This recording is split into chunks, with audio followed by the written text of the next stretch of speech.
El concert de cloenda de la commemoració dels 700 anys de l'arribada del braç de Santa Tecla oferirà un segon passi. Serà el mateix dia 25, 2 hores més tard, a 2:15. El concert mobilitzarà 150 músics que interpretaran la peça composada per Josep Vilà. Entre ells, components de 4 cors tarragonins i les veus de Marta Mateu i Roger Padullés, que actuaran a la catedral.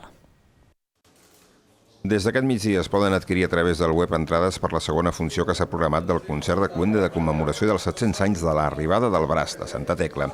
Serà el mateix dia 25, a 2:15 del vespre, 2 hores després del primer passi que va exhaurir localitats la setmana passada.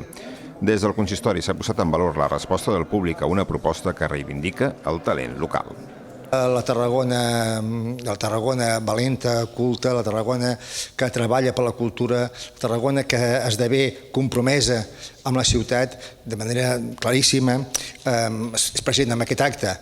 L'exdirector de l'Orfeó Català, Josep Vilà, s'ha encarregat de composar la proposta coral Vespere Tarraconensis, que deixarà entreveure melodies del seguici festiu.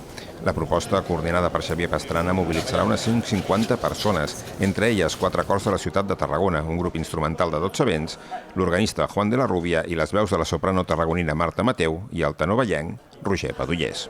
No serà un concert on el so només vingui d'un sol punt, del que és habitual, que és si estàs assegut mirant a l'altar, doncs des de davant de l'altar, sinó que estarem repartits per tota la catedral de tal manera que el so vindrà de diversos llocs, des de darrere de l'altar, als dos costats del creuer, el cadiram i des de l'orgue, on hi haurà, a part de l'organista, també el Roger Padullés i la Marta Mateu cantant. Es tracta d'una distribució inèdita i que també necessitarà d'un treball metòdic de sonorització per evitar la reverberació acústica de l'atmosfera de la catedral. El concert tindrà 1 hora de durada i serà també retransmès en directe per TAC 12.